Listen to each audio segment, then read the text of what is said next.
다음 질문 드릴게요. 저는 여름에는 잠을 못 자요. 불면증에도 계절이 있나요? 이런 질문이거든요.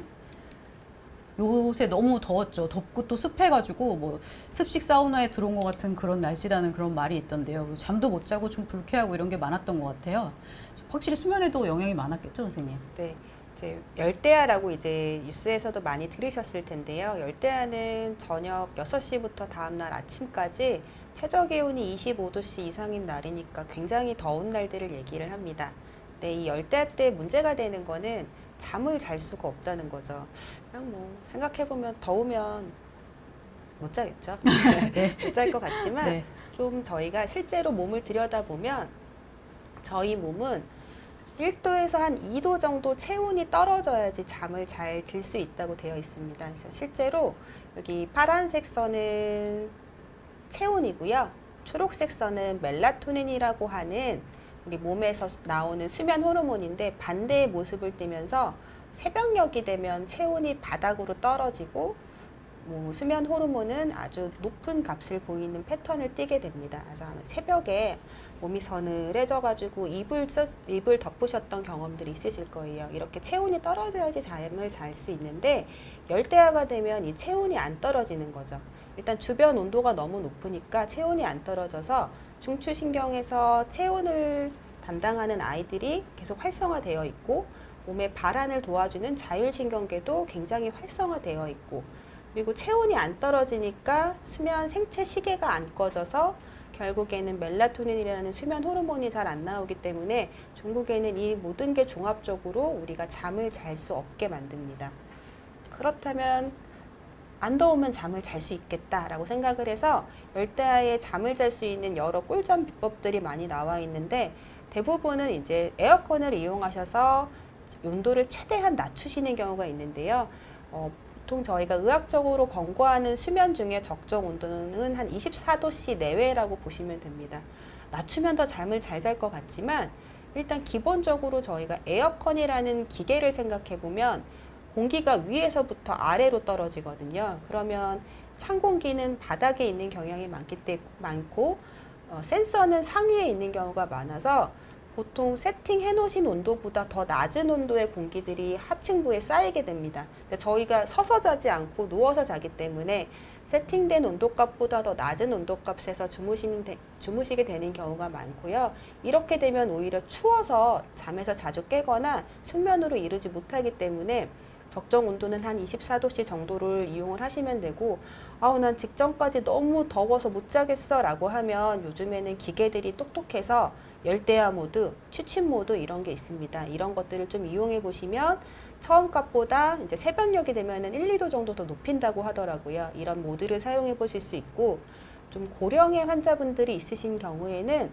에어컨 끄고 주무시라고 하거든요. 직전까지는 좀 서늘하게 유지하셨다가 잠자리에 드실 때 끄세요 라고 말씀을 드리는 게 이제 밤새 이렇게 온도가 낮으면 근육도 수축하게 되고 혈관도 다 수축하게 돼서 몸을 잔뜩 힘을 주고 잔 상태랑 비슷하게 되니까 아침에 일어나면 몸이 다 뻐근한 냉방병에 걸릴 수 있거든요. 이런 것들이 노인 환자분들한테서는 좀 위험할 수 있으니까 끄고 주무시는 게 좋고요.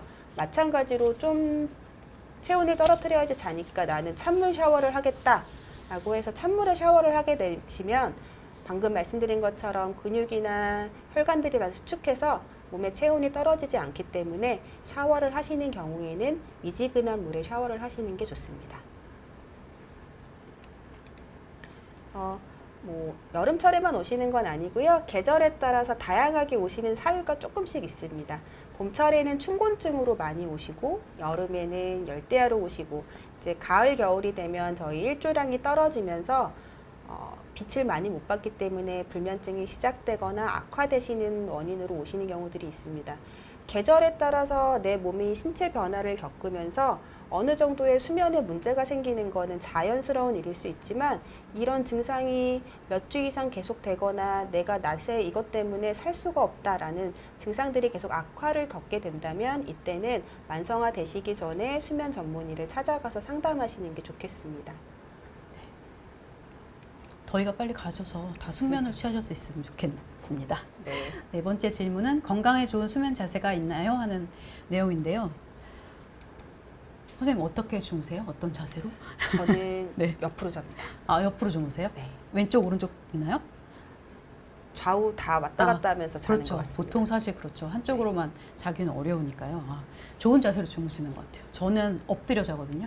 제일 안 좋다고 하더라고요. 이번에 보니까 크게 이제 자세 생각해 보시면, 근데 사실은 어떤 자세가 좋다 사실 이렇게 정해진 거는 없습니다. 사실 저 선호하는 자세들이 있으실 건데 아침에 일어났을 때 사실 몸이 개운하고 뭐 어디 아픈 데가 없고 그러시면은 뭐 허리가 아프다든가 이런 게 없으시면 괜찮은 자세로 주무시는 걸 거라고 생각이 돼요. 여기 이론적으로는 이제 척추가 이제 이 일렬로 이렇게 척추의 그 곡선을 잘 유지하고 이 몸이 회복될 수 있는 그런 자세라면 좋을 텐데요. 아침에 불편한 게 없으면 괜찮으신 거고, 아침에 일어났을 때 뭐 허리가 아프다던가 목이 아프다던가 어깨가 아프시다고 하면은 이거는 좀 문제가 있으니까 한번 자세를 살펴보시는 게 좋을 것 같습니다.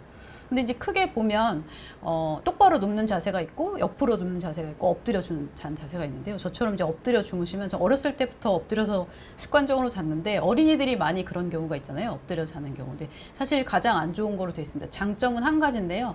이 기도 확보가 돼서 수면 무호흡이나 코골이는 없습니다. 그거는 좋아지는데 나머지 이제 여성분들 중에서 얼굴에 주름이 생기기 쉽고요. 이제 얼굴 이렇게 다니까요. 얼굴에 맡으니까 당연히 마찰이 생겨서 눌려서 주름이 생기기 쉽고 당연히 붓겠죠. 눈도 붓고. 그래서 피부 건강에 일단 안 좋습니다. 그리고 엎드리면 고개 이렇게 한쪽으로 돌아가야죠. 왼쪽이나 오른쪽으로. 그래서 목과 이 척추가 굉장히 좀 피곤하죠. 목이 아플 수 있습니다. 목에 되게 자극을 줄 수 있고, 그리고 당연히 가슴이 눌리고 이 갈비뼈가 눌리고 폐가 눌리는 이런 자세가 되다 보니 숨쉬기도 이렇게 더 노력이 필요할 수 있고 그렇습니다.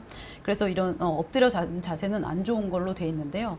뭐 꼭 이렇게 주무셔야 된다고 한다면은 이제 뭐 매트리스 같은 걸 복부에 이용한다든가 이런 방법이 있을 수 있는데, 하여튼 그런 단점이 있습니다. 그 외에는 이제 똑바로 주무시거나 옆으로 주무시는 거 많이들 하실 텐데요. 이게 장단점이 있습니다. 보시는 것처럼 똑바로 주무시면, 똑바로 주무시는 거 좋습니다. 이렇게 낮은 베개를 하셔가지고 척추가 이렇게 일자가 아니잖아요. 이렇게 곡선이 있잖아요. 그래서 곡선을 유지하기 위해서 이 무릎 사이에다 이렇게 쿠션을 대주시면 더 좋습니다. 곡선이 잘 유지되고 몸무게도 전반적으로 이렇게 분산이 돼서 유지가 되고 하니까 똑바로 하늘을 보고 주무시는 거 이거 좋은데요. 그리고 감기 속 척추염이나 이렇게 강직이 있는 환자들한테도 좋다고 해요. 그리고 이렇게 상체를 약간 올리면 역류성 식도염 예방에도 좋다고 하고요. 그리고 가장 좋은 거는 이제 아까 말씀드린 피부 트러블이 적고 주름이 지는 걸 예방할 수 있습니다. 그래서 피부 건강에 좋습니다. 그래서 여성분들이 좋아하실 것 같은데, 이렇게 닿는 데가 없으니까요. 당연히 그렇겠죠. 근데 단점은 코골이와 수면무호흡증이 악화될 수 있습니다. 이런 단점이 있고요. 옆으로 주무시는 거는 뭐 일단 노인분들 많이 옆으로 주무세요. 그게 아무래도 이제 그 척추의 유연성이 떨어져서 이제 저절로 옆으로 자는 자세를 선호하게 되시는 건데요. 보시는 것처럼 약간 이제 이 목과 이 어깨 이걸 위해서 조금 높은 베개를 이용하시고 다리 사이에 쿠션을 이용하시면 이것도 척추의 이 휴식이나 이런 거에 뭐 좋습니다. 좋고요. 그리고 특히 왼쪽으로 누우시면 위식도 역류 질환에 이제 예방할 수 있어서 속쓰림이나 있고 야간에 속쓰림이 있거나 한 분들은 이제 왼쪽으로 주무시면 좋습니다. 그리고 임산부 같은 경우에도 좋고요. 코골이와 수면무호흡증도 옆으로 자면 감소되니까 좋습니다. 그래서 노인분들, 임산부들 다 좋습니다. 그런데 이제 이럴 때 왼쪽으로 자는 게 좋냐 오른쪽으로 자냐 이런 걸 하시면은 아까 선생님처럼 사실 번갈아서 주무시게 될 거예요. 한 곳으로만 주무시면은 이제 아무래도 좀 불편감이 있으시니까. 근데 꼭 꼽는다면 왼쪽으로 자는 게 아까 말한 속쓰림 같은 걸 예방하는데 왼쪽으로 자는 게 더 좋을 수 있고, 임산부 같은 경우에도 이제 오른쪽으로 가면 이 장기들이 눌리면서 좀 그럴 수 있기 때문에 왼쪽으로 자는 게 더 좋다고 합니다. 근데 어쨌든 이제 보통 선호하는 자세가 있고 이게 조금 문제가 있다고 생각되시면 조금 이 포지션을 바꿔보도록 이 매트나 뭐 쿠션 같은 걸로 해보실 수도 있고요. 아니면 그 자세에서 그런 거를 이제 이용을 하면 조금 더 좋은 수면 자세로 바꿀 수 있지 않을까, 그런 생각이 듭니다. 근데 이제 환자분들 중에서 똑바로 누웠을 때 숨이 막히고 그리고 또 수면 무호흡증이나 코골이가 심해진다면은 수면 무호흡이 있을 수 있을 때니까요. 이럴 때는 수면 클리닉 방문해서 상담해 보시기를 권유를 드리겠습니다. 그럼 다음 질문 볼까요? 선생님, 몇 시간을 자야 불면증이 아닌가요? 했는데요. 이 몇 시간에 너무 집착하면 안 좋을 것 같은데요, 선생님. 집착을 버리라고 말씀을 드리는데 가끔 저한테도 물어보세요. 몇 시간 주무세요? 이렇게 물어보시는데 사실 대학병원 가서 질문하시면 되게 애매모호한 대답을 들으실 텐데요. 주무시고 난 다음에 상쾌하시다면 그게 맞습니다라는 표현을 들으실 텐데요. 그럼에도 불구하고 계속 나는 평균에 비해서 얼마나 못 자고 있나라는 궁금증을 갖고 계신 것 같습니다. 그래서 저희가 연령별 권장 수면 시간이라는 게 분명히 존재하고요. 보시면 신생아들은 거의 반나절 이상 자잖아요. 14시간에서 17시간에서 시작해서 쭉 줄어들어서 성인이 되면 보통 7시간에서 9시간 정도의 수면 시간을 권장 수면 시간으로 말씀드리고 있습니다. 요 옆에 있는 표는 저희 올해 세계 수면의 날 때 업체에서 조사해 주신 건데요. 저희가 OECD 회원국 평균 수면 시간이 8시간 22분인데 한국의 경우에는 7시간 51분으로 OECD 회원국 국가들 중에서 가장 낮은 수치입니다. 근데 저는 보고 제가 불면증 환자들만 봐서 그런지 많이 주무시네 라고 오히려 생각했거든요. 그래서 한국은 여전히 다른 나라에 비해서 좀 적게 자는 것 같습니다. 이런 권장 수면 시간은 왜 나왔냐면요. 저희가 논문들이 굉장히 많은데 대표적인 거를 말씀드리면 왼쪽에 있는 거는 이제 당뇨병에 대한 내용, 오른쪽에 있는 거는 심장혈관 질환인 관상동맥 질환에 대한 내용인데요. 발생률을 보시면 수면 시간이 7시간이랑 8시간 사이인 사람들이 당뇨병 발생 확률이 가장 적고요. 수면 시간이 한 8시간인 사람이 관상동맥 질환이 생길 확률이 가장 적습니다. 이건 비단 당뇨병이랑 관상동맥 질환뿐만 아니라 저희가 우울증 연구, 치매 연구도 같은 패턴을 보이기 때문에 이런 것들을 통해서 권장 수면 시간을 잘 이용을 하면 건강하게 오래 살 수 있다라는 결론에 다다랐는데요. 환자분들이 또 상식처럼 알고 계신 거는 적게 자면 안 좋다는 이제 많이 알고 계시는데요. 여기서 또 저희가 하나 봐야 할 것은 많이 자도 안 좋습니다. 수면 시간이 길어도 우리 몸에 좋은 영향을 주지 않기 때문에 권장 수면 시간을 가급적 지키시는 게 좋습니다.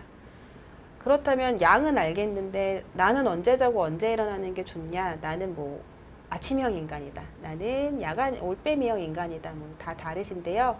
그냥 말씀을 드리면 항상 수면 호르몬 나올 때 주무시는 게 제일 좋아요 라고 말씀드리는데요. 수면 호르몬은 그럼 언제 나오냐? 해가 지면 나옵니다. 보통 밤 7, 8시쯤부터 분비가 시작된다고 해서 아까 처음에 보여드렸던 건데 새벽에 아주 높은 값이 한 번 더더라고요. 해가 뜰 무렵이면 확 몸에서 줄어듭니다. 이걸 잘 이용하셔서 주무시는 게 가장 좋고요. 저는 이제 환자분들한테는 보통 수면 시간이 다 다르실 수 있지만 본인의 수면 시간이 밤 11시에서 한 새벽 4시 사이가 들어가게끔 갖고 가시는 게 제일 좋습니다. 그러니까 9시에 자서 5시에 일어나도 되고요.